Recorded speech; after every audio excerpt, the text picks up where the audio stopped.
todos e a todas, bem-vindos, bem-vindas ao nosso canal. Hoje continuamos com a nossa série de entrevistas de grandes pesquisadores do direito do trabalho na América Latina. Mas antes de entrar no nosso tema de debate, quero convidar todos vocês a se inscrever no nosso canal e ativar as notificações para receber as novidades da nossa rede social. Hoje aqui vamos conversar sobre as transformações do direito do trabalho frente à sociedade 4.0. E temos o agrado de apresentar nosso convidado especial, grande amigo, ilustre professor e pesquisador, Dr. Jair Aparecido Cardoso, que é professor da Faculdade de Direito de Ribeirão Preto da Universidade de São Paulo, doutor em Direito pela Pontifícia Universidade Católica de São Paulo, graduado e mestre em Direito pela Universidade Metodista de Piracicaba, pós-graduado em Direito Tributário pela Pontifícia Universidade Católica de Campinas. É líder também do grupo de pesquisa A Transformação do Direito do Trabalho na Sociedade Pós-Moderna e seus reflexos no mundo do trabalho. Membro do grupo de pesquisa Retrabalho, rede de grupos de pesquisas em Direito e Processo do Trabalho, reconhecido pela CNPq. E Jair Aparecido também é autor de diversos artigos e livros na área trabalhista, com especial destaque ao livro Contrato Realidade no Direito do Trabalho, que está na sua segunda edição, publicada pela editora LPR. E o livro A Estabilidade no Direito do Trabalho, publicado também pela editora LTR. O link para que vocês possam conhecer um pouco mais e adquirir essas obras estão na descrição do vídeo. Professor Jair, muito obrigado por aceitar nosso convite para conversar um pouco sobre o direito do trabalho no nosso canal do YouTube e poder passar um pouco a sua experiência e os seus ensinamentos sobre esta matéria tão apaixonante que vem sofrendo enorme pressão das transformações da sociedade 4.0. Nesse contexto, já passando a palavra para você, a sociedade do trabalho está sofrendo transformações por diversos fatores, de descentralização produtiva, de automação e automatização, e também agora da era da digitalização do trabalho. De que forma essa nova realidade social tem influência na forma como o trabalho está regulado hoje em dia pela maioria dos ordenamentos jurídicos do nosso mundo? Professor Rodrigo, boa tarde, é um prazer estar com você. É uma honra receber um convite do professor, do seu quilate, para participar de um canal importante como esse, que tem ouvido pessoas importantes, e trazer informações jurídicas e sociais para o seu público. Eu fico muito feliz e agradeço esse convite, que me deixou muito feliz, realmente, muito honrado, né, em poder participar desse momento com vocês. Com você. Professor, a questão é interessante, essa questão do direito do trabalho a nível mundial. Mas nós temos que pensar que o direito é uma regulação de uma atividade social. Então, para que nós possamos pensar no direito do trabalho, nós temos que pensar primeiro nas questões sociais que envolvem o mundo como um todo, né? Os fatos sociais. Se nós voltarmos no início da Revolução Industrial, nós tínhamos culturas específicas de estados, países específicos, né? E esses países começaram a iniciar a sua evolução industrial, chamada de Revolução Industrial, fazendo no seu quintal, entre aspas, na sua casa, com a sua cultura, aquilo que era uma máquina, uma peça a ser desenvolvida. Nós vivemos um momento totalmente diferente de uma era pré-industrial e uma evolução depois industrial. Nós vivemos hoje numa era tecnológica, onde houve, primeiramente, uma globalização econômica, mas o avanço da tecnologia fez com que houvesse também um avanço cultural.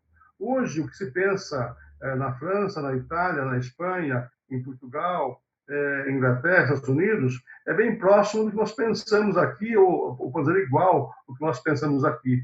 A evolução tecnológica acabou globalizando também as questões sociais, econômicas e outros pontos importantes nesse sentido, né? Então, hoje, pensar o trabalho é muito complicado, porque pensar o trabalho num macro, pensar os reflexos sociais como um todo, para entender o que ocorre lá e trazer para o nosso campo do direito.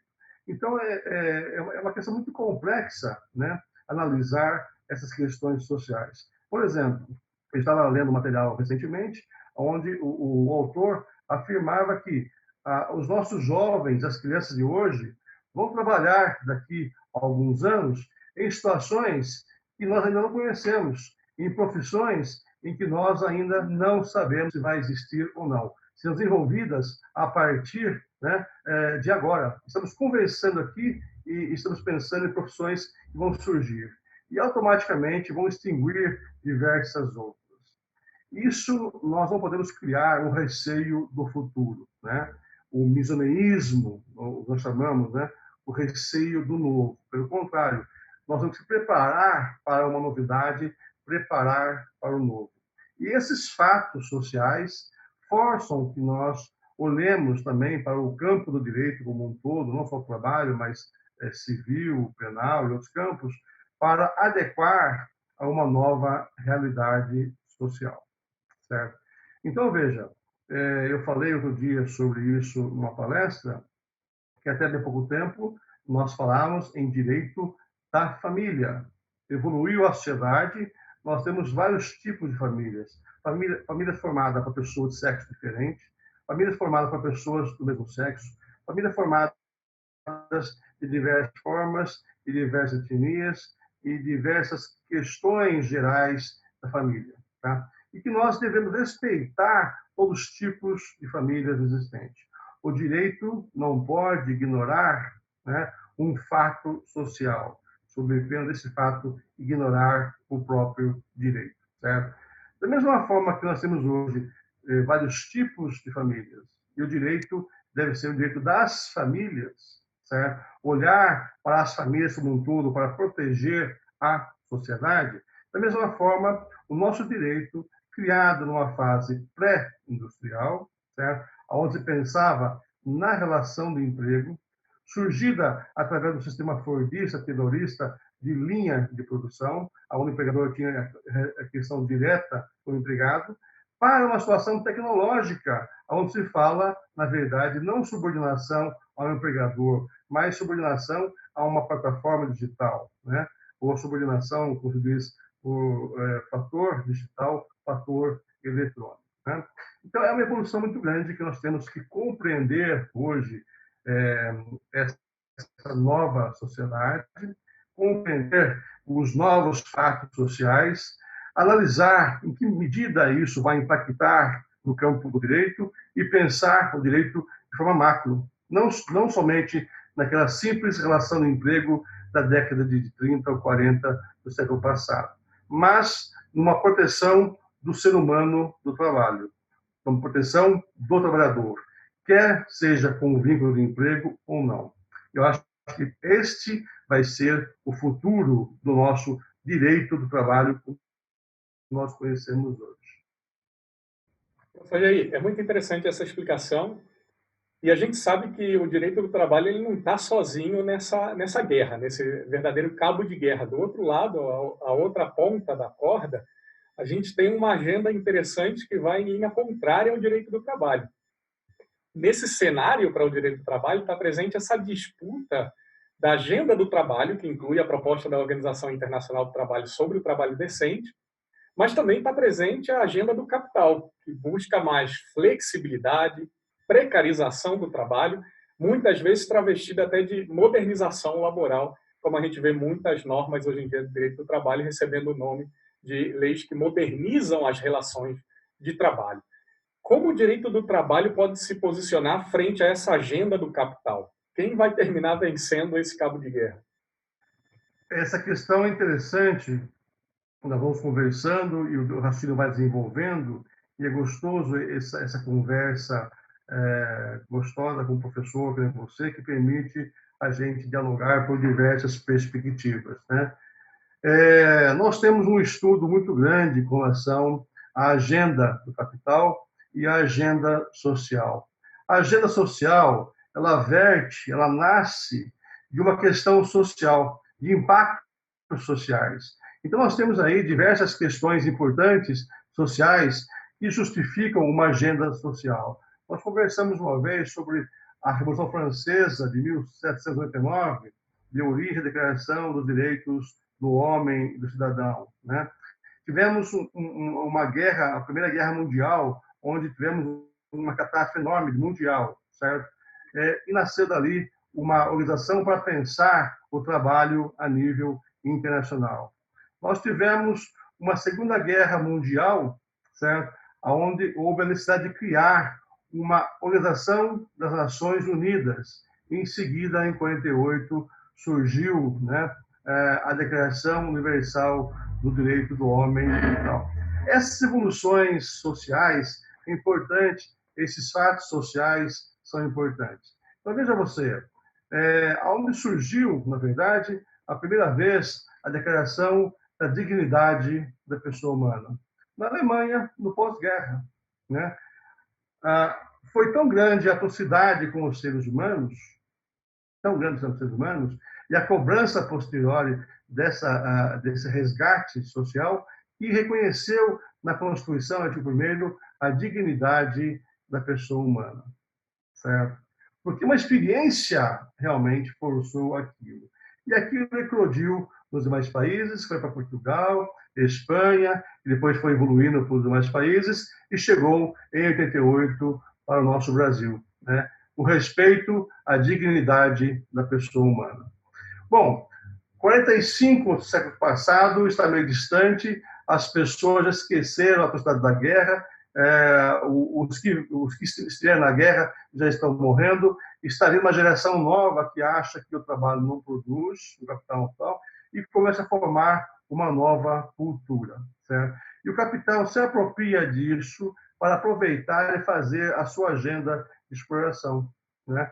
Quando houve, em 45, mortes das pessoas, aonde na frente de batalha a pessoa rica ou pobre eram iguais para a vida ou para a morte, né? Elas voltam com outra cabeça e vão a partir daí pensar algo social também de forma igual, né? Em 45 também foi a mesma coisa. Hoje o capital, como se diz no Brasil, nada de braçada, é um país calmo, sem guerra, sem atrocidade, um povo pacífico, e as coisas vão acontecendo como está acontecendo nessa agenda do capital, sendo introduzido como um desmonte social. Isso é muito perigoso, é muito perigoso. É um desmonte social.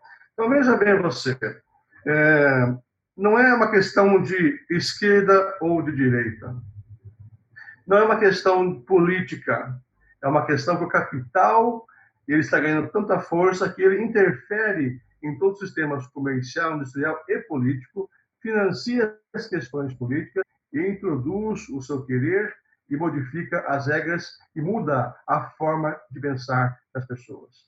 Surge com isso uma nova teoria, que é a teoria da pós-democracia.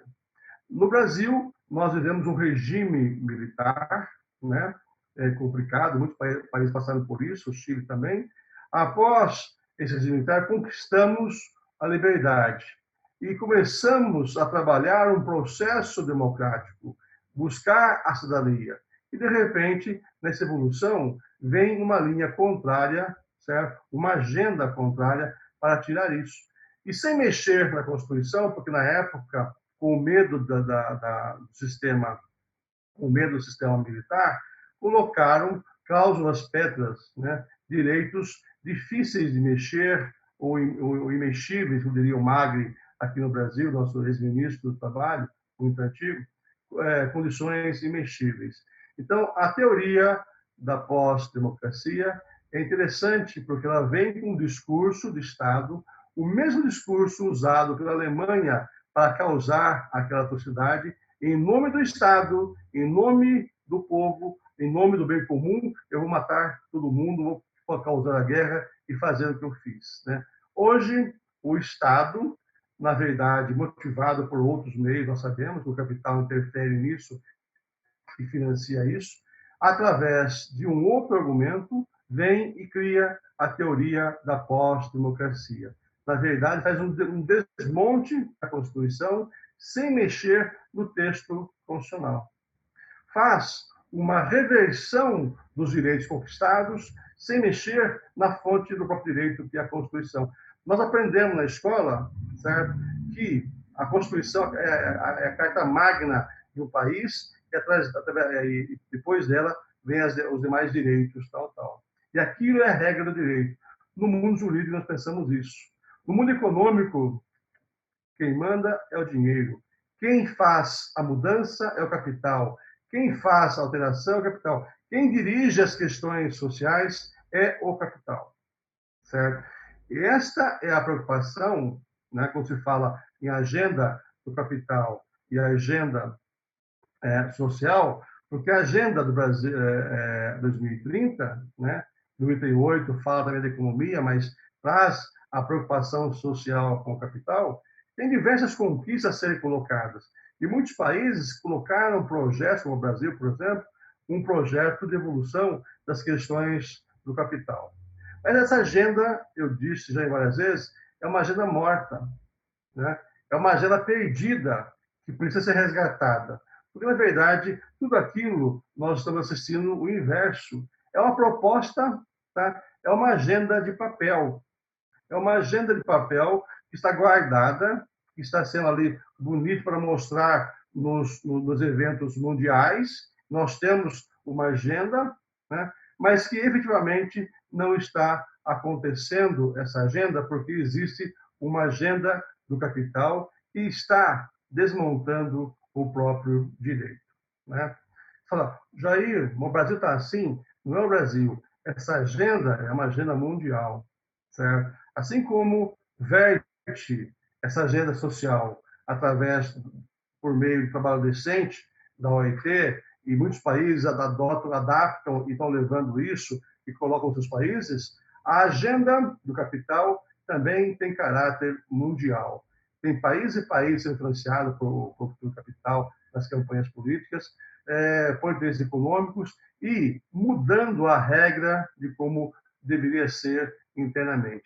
E o social aí fica relegado a um segundo plano. E, professor, é interessante para a gente voltar aqui para o nosso tema sobre as transformações do direito do trabalho, que ainda tem muita gente relutante com a ideia de que o direito do trabalho necessita sofrer transformações. Eu pergunto, é importante que as leis trabalhistas sofram realmente transformações, chamando a atenção para esses novos desafios da sociedade pós-moderna, para essa nova lógica do trabalho digital, do trabalho robotizado? Ou bastaria com novas interpretações de velhos conceitos, de velhas instituições jurídicas que já estão nas leis do trabalho, nos ordenamentos jurídicos que temos hoje disponíveis, com uma lógica de uma interpretação evolutiva? Eu vejo nessa questão dois pontos importantes, né? Primeira coisa é que o Estado, mal ou bem, nós não podemos ignorar o Estado. O Estado minimamente deve estar presente nas questões sociais, senão vai vir uma barbárie, né? Então temos que ter a presença do Estado, mesmo que seja minimamente tal. Então eu acredito que o Estado deve prosseguir regulando as relações jurídicas do trabalho, não só as relações de emprego, mas as demais relações de trabalho humano remunerado, com ou sem subordinação. Minimamente deve fazer essa questão, certo? Minimamente, não porcamente, que é muito diferente, né? Deve fazer essa regulação social. Mas, como surgem diversos tipos de novidades de fatos sociais, o direito tem que acompanhar essa evolução de uma forma a não retroagir, não retroceder, certo? O que nós estamos ouvindo e acompanhando, não só no Brasil, mas a nível mundial, é um discurso único, uma agenda única, que vai desmantelando as construções sociais. Então, não é só no Brasil, assistimos isso na Itália, na França, na Espanha e diversos outros, em Portugal e tal. Só não tivemos isso assim, a princípio, nós estamos acompanhando, na Alemanha, né, que tem segurado um pouco mais essas questões sociais. Mas está tendo um retrocesso social pelo discurso da pós-verdade, o mesmo discurso usado pelo Estado na Segunda Guerra. em nome do Estado, eu preciso fazer isso para garantir o futuro tal. E fez uma atrocidade. Não só o Brasil, mas em nome da proteção do Estado, da preservação, está ocorrendo coisas absurdas que, na verdade, não precisaria. Isso porque, na verdade, a economia, o capital, o mundo econômico, colocou em nossas cabeças que o importante é o PIB, é o Produto Interno Bruto. E esse PIB vai determinar a nossa felicidade. E, portanto, tem que crescer. Se não crescer, seremos pobres e infelizes. Quando, na verdade, certo? O ser humano deve ser o centro das relações sociais como um todo, certo? E o ser humano deve ser preservado e, a partir dessa evolução, deveria ter realmente um referencial. Bom, aí eu coloco para você algumas questões sociais. Eu falei 2 pontos. Então, o primeiro ponto seria a presença do Estado, né? Só que a presença do Estado tem que normatizar de forma técnica, e aí entra os princípios, que é outro assunto, e depois já podemos conversar, certo? Questões principiológicas. Mas entra também uma questão de fato social, né? Fato social e fato jurídico, e depois vem a reboque, né? E nas questões dos fatos sociais, eu entendo que o futuro do direito do trabalho, certo? Deverá desenvolver por meio de um esquema antigo, onde ele começou. Se a ideia é retroagir, vamos retroagir no início e pegar o sindicato da sua origem e trazer para a atualidade. Eu acredito na necessidade de uma transformação, não do direito, mas uma transformação radical do sistema sindical, no Brasil e no mundo, né? Voltar às origens, não um sindicato político, mas um sindicato na sua verdadeira acepção, um sindicato na sua verdadeira origem, né? Um sindicato que, etimologicamente, pense, né, no indivíduo como sendo representante de uma corporação. E não o sindicato, como nós temos hoje, como sendo uma agremiação de pessoas para interesses não orientados e, volta e meia, questões políticas ou trampolim para as questões políticas, né? O sindicato deve ter, no meu entender, um papel fundamental. É um sistema de defesa de interesses comuns, é a ideia de cooperação, de colaboração, percebe?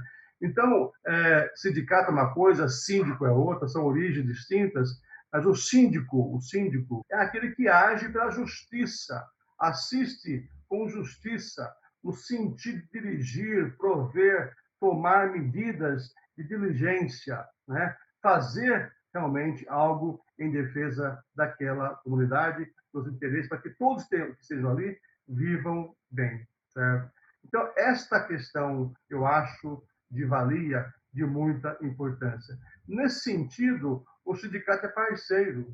O sindicato é parceiro do Estado, e é parceiro do empregador, e é parceiro e colaborador do próprio empregado. É esta visão que nós devemos resgatar em termos de evolução social.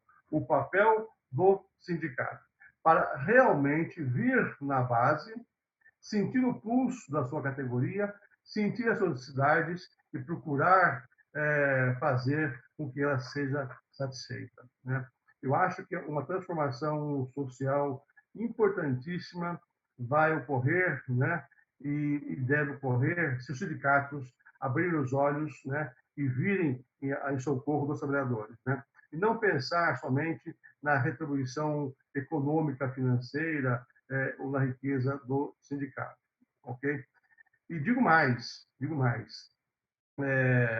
criou-se uma concepção no Brasil que o Estado, antigamente, no sistema fascista, controlava os sindicatos, nomeava o presidente e tinha o controle do sindicato. Para romper com essa ideia,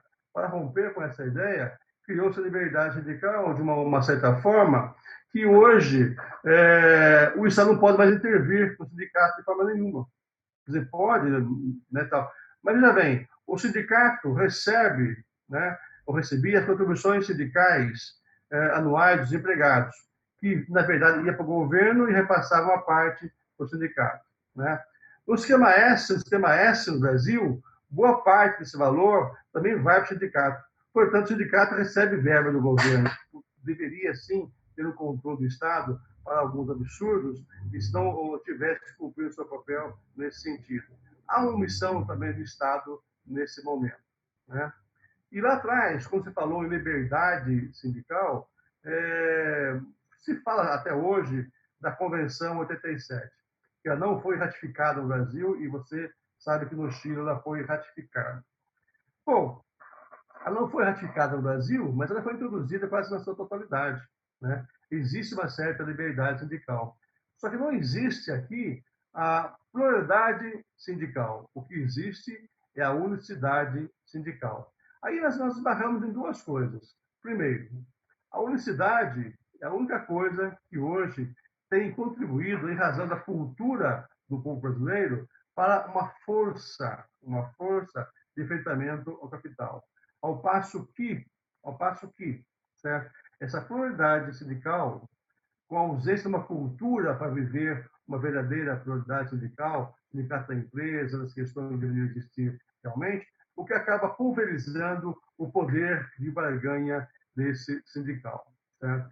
Mas o esquema nefasto que isso causa é que um sindicato único no município, certo? Que é o presidente da cidade, com eleição direta, sem períodos, ou sem impedimento. O prefeito, o presidente, elege uma vez, no máximo uma, isso tem que sair. O sindicato não, vai criando anos e anos, 30, 40, 50 anos tal. Cria-se não um sindicato, mas um cartel. Cria-se um cartel. E esse cartel, na verdade, não é, né, bom para a questão tal. A milícia não é boa, o cartel não é bom, e o sindicato nesse modelo não é bom também. Precisa ter uma transformação sindical total para permitir uma pluralidade efetiva, mas na democracia sindical, que as pessoas possam participar e, a partir disso, buscar uma transformação do próprio direito. O sindicato buscando realmente a defesa da categoria. Mas uma defesa não contra o empregador, não contra o Estado, certo? Uma defesa de diálogo. Uma palestra que eu dei recentemente, tinha muitos sindicalistas, e depois me excluíram, não me convidaram mais para dar palestra naquele lugar, não sei porquê. Mas a questão é a seguinte: me fizeram umas perguntas e eu falei umas verdades que eu penso, né? Que o sindicato hoje pensa de que deve causar um impacto na empresa, criar dificuldades na empresa, criar situações que ela tenha prejuízo para pensar, Falei, não. Onde está o diálogo? Onde está o princípio democrático do diálogo? Né? Vocês não devem, não, vou marcar a database em apps estratégicas para que assim eu quebre o esquema. Sindicato da universidade marcou a database no meio do semestre, a gente vai negociar, se não tiver acordo, a gente faz greve, acaba com o semestre. Quer dizer, olha só a situação de causar um impacto, e esse impacto vai fazer com que a parte ceda a forças, sem pensar, sem racionar, cedendo as forças. Quer dizer, a barbárie. A mudança de mentalidade é fundamental. Desculpe se eu prolonguei na resposta, Rodrigo.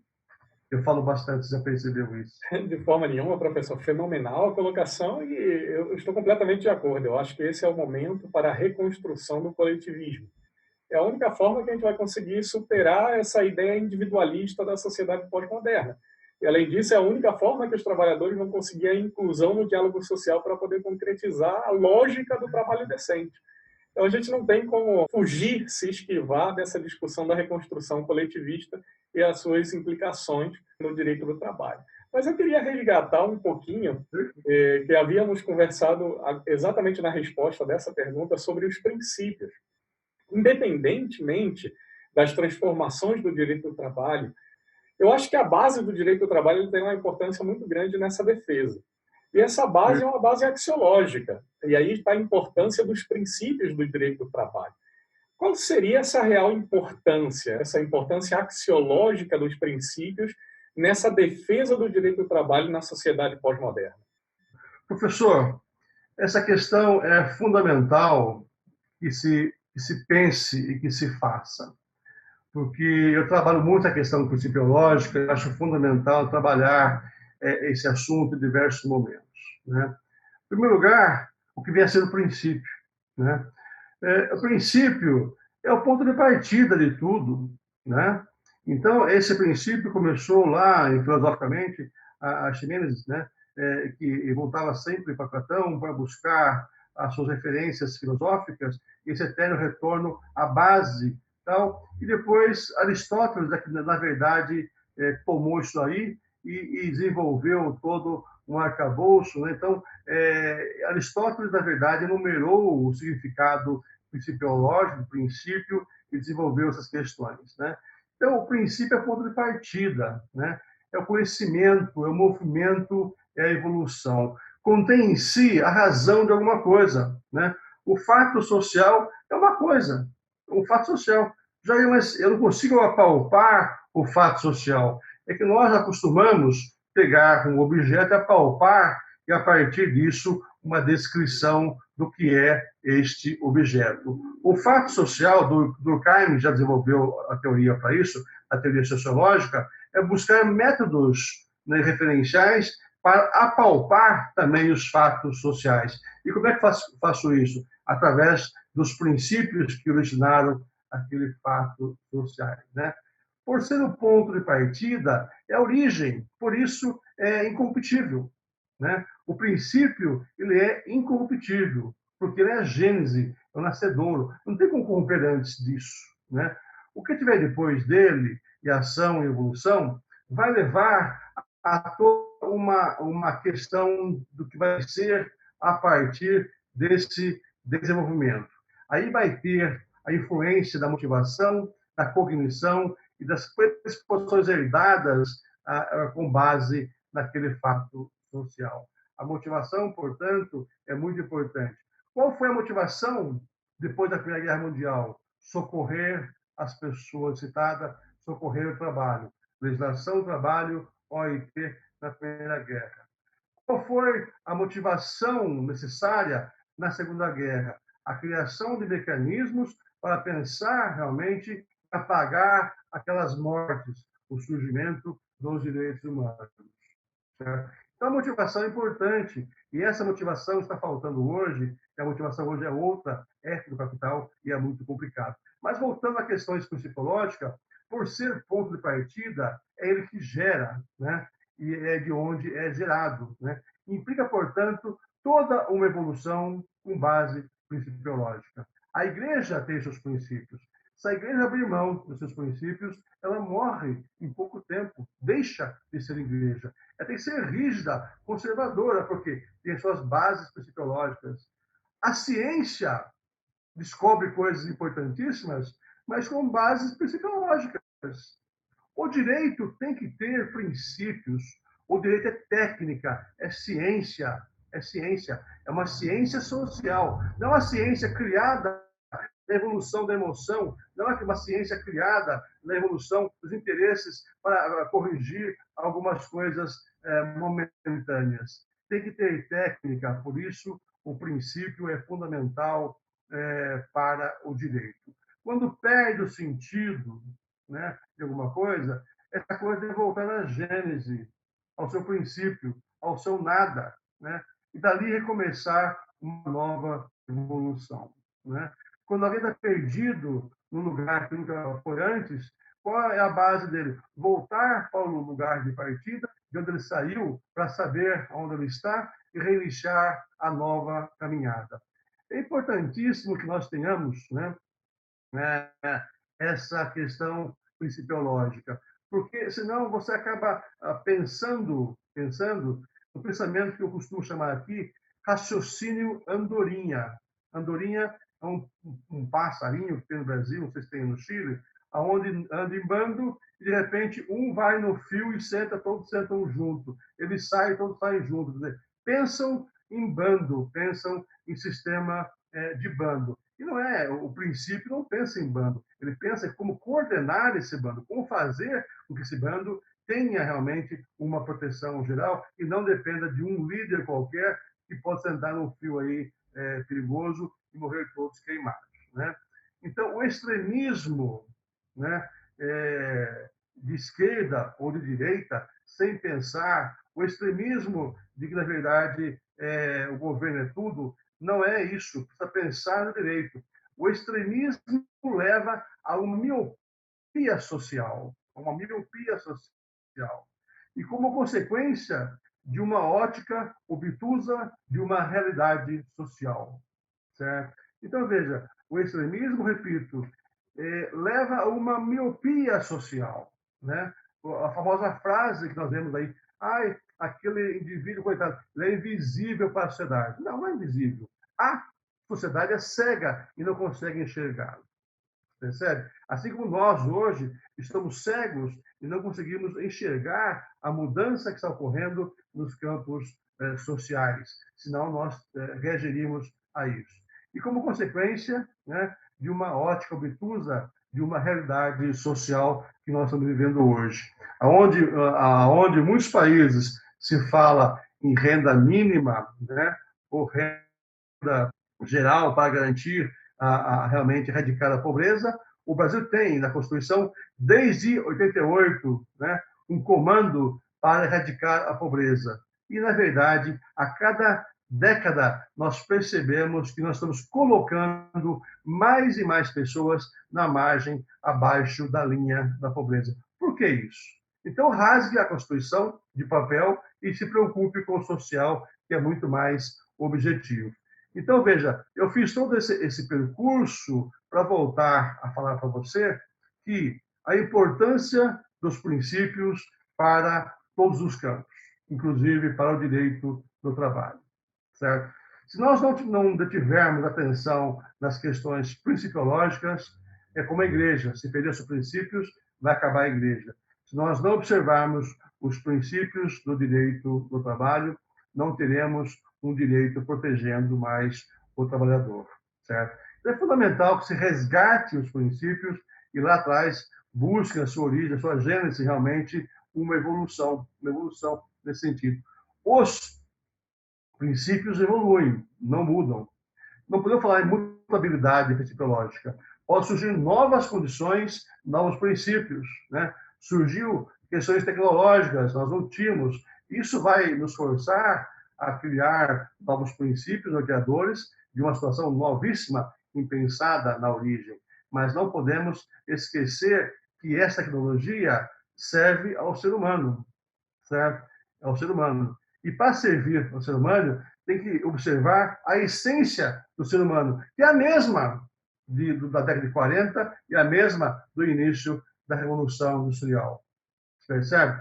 Então, a essência humana é a mesma. Nós não podemos perder esse referencial, né? E perder, certo, algumas questões, algumas verdades absolutas. Dizem que não tem nada absoluto, mas absolutas, né? O trabalho é o fio condutor de toda a questão social. Se não protegermos o trabalho, teremos um rompimento social. Quanto mais pessoas sem emprego, ou sem proteção ao trabalho, ou sem renda, certo? Pode, né? Eu não sou sociólogo para afirmar, eu trabalho com hipóteses, pode agravar as questões dos problemas sociais, né? Então, é essa a questão que eu penso dos princípios de maneira geral. Não vou falar de cada um deles aqui para vocês, senão é outra ótica, né? Mas o princípio é o ponto de partida de tudo. E a partir dele nós vamos pensar o tudo.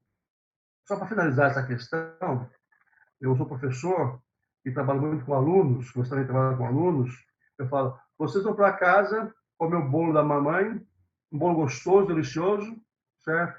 Então, que bolo gostoso, a mamãe com todo carinho, filha, mas é aqui, o filho, a receita é essa. Passa a receita, passo a passo, a receita, explica como faz e fala tudo direitinho, certo? Mas a experiência, os princípios, tem que ser desenvolvido por cada um. A pessoa vem, vai para casa, faz o bolo e o bolo murcha e não fica igual, certo? Na verdade, é uma experiência da vida, são os princípios que vão ensinando e vocês têm que errar muito para fazer um bom bolo, né? Eu acho que o direito vai ter que apanhar muito ainda para evoluir, né, no ponto que nós estávamos lá atrás, que nós perdemos. É verdade. Professor, no início do seu discurso, foi tratada uma questão que foi reproduzida agora também nessa última resposta e que eu queria explorar um pouquinho mais. Você acredita que no processo de transformação do direito do trabalho, ele poderia então terminar sendo o direito de todos os trabalhos e não mais o direito dos empregos subordinados? Que consequências isso traria? Não, é bem lembrado, acho que eu afirmei isso já em outras oportunidades. Assim como a família desenvolveu e hoje temos diversos tipos de famílias, então não se fala mais em direito da família, mas em direito das famílias. Então, no Código Civil é direito de família, né? Gênero, mas temos diversas espécies de família. Então, o direito do trabalho hoje, que nós concebemos, gênero, deve mudar, né, para direito dos trabalhos, né? Direito dos trabalhos. Um direito que realmente abarque todos os tipos de trabalhos, proteja não só o empregado e o empregador. No Brasil, não sei qual o índice de vocês aí, na década de 60, 80 e poucos por cento, quase 90%, era de mão de obra empregada, né? E poucos não empregados, né? Isso fora as questões de serviço público, né? Realmente empregado e poucos autônomos ou outros serviços não seletistas. Hoje nós temos uma nova realidade, né? Nós temos quase 50% da população que produz no trabalho no Brasil, certo? E mão de obra não formal, mão de obra informal, certo? É uma preocupação. Nós temos que ter uma preocupação, certo? É uma preocupação porque, é lógico que aí tem muitas coisas criadas, no Brasil se criou, não quero, vocês já sabem disso, mas a famosa PJ, né, pessoa jurídica pessoal, individual, é um absurdo, tem que rever isso, tem muitas PJ, talvez mude um pouco esse índice, também não confio muito em índice, mas a realidade é que hoje a mão de obra informal é muito grande, né? Serviços aumentou bastante, e nós não podemos deixar essas pessoas fora de um limite de proteção, né? Ainda mais que aqui no Brasil a Constituição de 88 teve uma emenda em 2004 e a partir de 2005 a Justiça do Trabalho passa a ter competência não mais só para decidir sobre a relação do emprego, mas sobre a relação de trabalho, relação de trabalho. Portanto, tudo que é relação de trabalho cai na Justiça do Trabalho. Agora, veja, nem tudo é relação de emprego. Se você começar a analisar tudo como se fosse relação de emprego, você, numa ótica obtusa, não vai ter. Eu acho que vai ter que abrir, né, a visão nesse sentido, para que nós possamos ter aqui realmente uma evolução social nesse sentido, né? No teclado do computador tem duas teclas interessantes, F5 e F11, né? Uma serve para expandir a tela do computador e a outra serve para atualizar, né, o que está na tela do computador. Então, em sala de aula, eu costumo dizer para meus alunos, nós precisamos apertar o F5, o F11 do direito, expandir a visão do direito, que está muito obtusa, fechada, e atualizar os conceitos que nós temos sobre proteção jurídica do trabalhador. Então, F5 e F11 para o direito. Professor Jair, espetacular. E essa analogia final para fechar com chave de ouro. Como estamos chegando no final da nossa entrevista, deixo o espaço para suas últimas considerações. Rodrigo, meu querido, eu gostaria de ficar mais 2, 3 horas falando com você. Não só pelo prazer que eu tenho de falar com você, mas pelo prazer que eu tenho de falar sobre isso. Eu já estou há 30 e poucos anos como docente acadêmico e eu gosto da minha profissão e isso me energiza, né? Eu tenho ficado muito triste ultimamente por questões outras, mas eu tenho uma energia muito grande realmente de estar na academia e pensar o social. Me entristeço bastante em saber que o mundo está num discurso político diferente, né? Onde o capital faz algumas coisas de imediatismo, tentando desmontar conquistas que nós construímos anos e anos, né? Realmente falar de assuntos como esse para alunos é complicado. Temos que prepará-los para entender uma realidade social. Nós não devemos mais chegar em sala de aula e explicar as leis, artigo por artigo. Isso qualquer um lê e entende, né? Portanto, eu digo sempre para os meus alunos, não basta vocês decorarem os artigos do Código Civil. Tem que saber o que é direito civil, o que é civilidade. Decorar artigos pode levar simplesmente a uma má interpretação e a uma incivilidade, né? Para compreender o direito do trabalho, né, tem que entender toda a sua hermenêutica, a sua criação e evolução, e não simplesmente, momentaneamente, surge uma coisa, mudar toda uma estrutura por razões momentâneas ou interesses outros. E isso está acontecendo a nível mundial. É lamentável, né? Mas estamos aí, vamos brigar. Eu agradeço imensamente essa oportunidade. Eu gostaria de deixar aqui todo o meu abraço a você, a esse trabalho maravilhoso que você faz aí no Chile, a professora do Chile, a diretora, e os queridos amigos do Chile, para que, quando vier ao Brasil, vamos conhecer aqui uma realidade mais próxima e mais árdua. Tudo bem? Muito obrigado. Professor, eu que agradeço a aceitação do convite para participar aqui do nosso canal com essa entrevista maravilhosa, conteúdo riquíssimo. Espero que todos os que possam ver essa entrevista gostem e também divulguem esse material para que essas ideias, esse pensamento, esses valores possam ir chegando a cada vez mais pessoas em todo o mundo. Então é isso, pessoal. Estamos chegando aqui ao final. Obrigado por acompanhar a gente nessa nova entrevista. Antes de ir embora, convido todos vocês de novo para poder se inscrever no nosso canal, ativar aqui as nossas notificações. Se gostaram do vídeo, deixe o seu like, façam comentários para que a gente possa interagir aqui através dessas redes sociais. Então a gente se vê na próxima atividade. Um grande abraço.